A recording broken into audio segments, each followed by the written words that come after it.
The luxury sports car sat silent in the center of the company's testing garage. Frustrated engineers surrounded it. The CEO folded her arms and looked at the quiet single dad standing near the toolbox. "I'll give you $5 million if you can fix it." Several people laughed. They believed it was impossible. Nathan Reed simply smiled. "Open the hood." No one in the room imagined what he would say after the engine started. Nathan had spent 18 years as a master automotive engineer before leaving a major manufacturer to raise his 7-year-old daughter, Ava, after his wife passed away. Instead of chasing executive titles, he opened a small neighborhood repair shop where he treated every customer fairly, whether they drove an old pickup or a luxury sports car. One rainy afternoon, a representative from Bolt Motors arrived at his shop. "Our CEO has a prototype that no one can repair." Nathan politely declined. "I have customers waiting." The representative smiled. "She'll pay whatever you ask." After Ava encouraged him to go, Nathan agreed. When he arrived at Bolt Motors headquarters, dozens of engineers had already spent 3 days trying to restart the company's newest electric performance prototype. The CEO, Rachel Stone, watched impatiently. "So, you're the famous neighborhood mechanic?" Nathan nodded. "I repair cars." Rachel smirked. "If you fix this prototype, I'll personally pay you $5 million.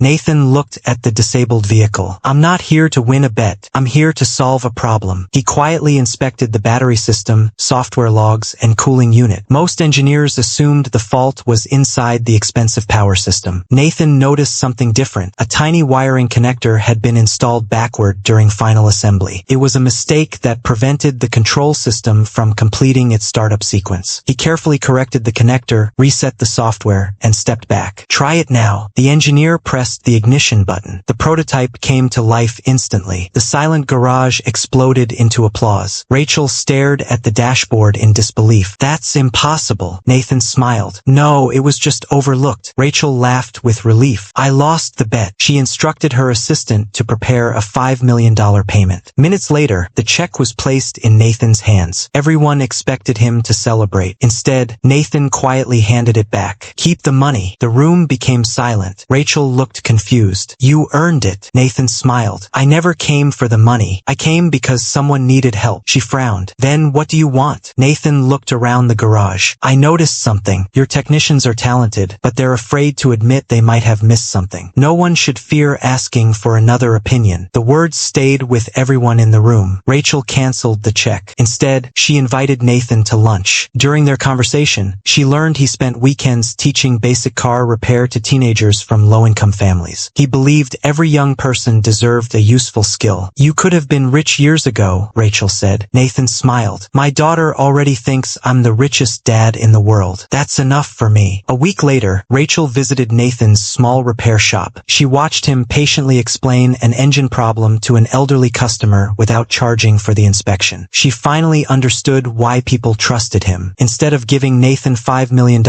Bolt Motors partnered with his community workshop. The company funded free automotive training programs for single parents, veterans, and young adults looking for careers. Nathan agreed on one condition: no advertisements. "This program should help people, not promote me." Rachel shook his hand. "Deal." Within 2 years, hundreds of graduates found stable jobs across the country. Many returned to thank Nathan for giving them confidence they never believed they had. One evening, Ava walked through the workshop filled with students repairing their first engines. "Dad." "Yes, sweetheart." "Did you really say no to $5 million?